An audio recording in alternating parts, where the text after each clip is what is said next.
যে আমরা 1200 টাকা টলি ঘাট থেকে 1200 টাকা টলি বের হবে এবং যে রাস্তা যতটা রাস্তার দূরত্ব সেই দূরত্ব অনুযায়ী টাকা নেওয়া হবে। 3000 থেকে 3500-এর বেশি যাতে করে না হয়, লোকাল মানুষ যাতে করে বালিটা নিতে পারেন, সেই জন্য আমরা ব্যবস্থাটা করেছিলাম। তো এখন বর্তমানে যেটা শুনতে পাচ্ছি যে ঘাটের থেকে নাকি 2300 টাকা, কোথাও 1500 টাকা, কোথাও আপনার 2000 টাকা এরকম করে ঘাট থেকেই নাকি নিচ্ছে।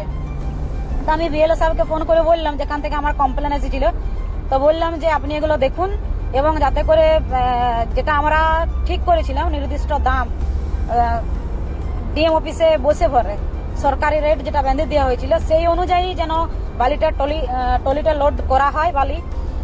আর এলাকায় যারা বিক্রি করছেন, টলি মালিক যারা রয়েছেন, যারা টলিটা নিয়ে যাচ্ছেন, তারাও যেন ঠিকঠাক করে বিক্রিটা করেন, যাতে করে তাদের উপরেও কোনো ক্লেম না আসে।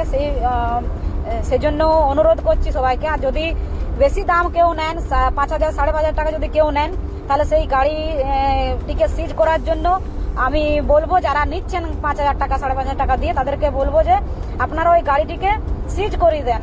কারণ ওই গাড়িতে তাদেরকে বলা আছে যে আপনারা 3500 টাকার বেশি নেবেন না এলাকার মধ্যে। দূরত্ব অনুযায়ী কোথাও 1200 টাকা ধরুন নিয়ে আসছেন, তারা এলাকার মধ্যে 2400, 2800, 2600-এর মধ্যে, সামনের গুলো হলে 2600, 2200 এরকম ফেলতে পারবে। কিন্তু আর তারও একটু বেশি যদি দূর হয়, তাহলে তাকে 3500, 3000 টাকার মধ্যে সীমাবদ্ধ থাকতে বলা হয়েছে।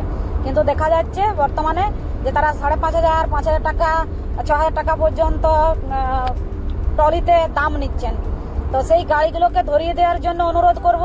বিএলও সাহেব যদি খবর পাচ্ছেন, বিএলও সাহেবকেও আমার বলা আছে, তো সব গাড়িগুলোকে সিজ করুন।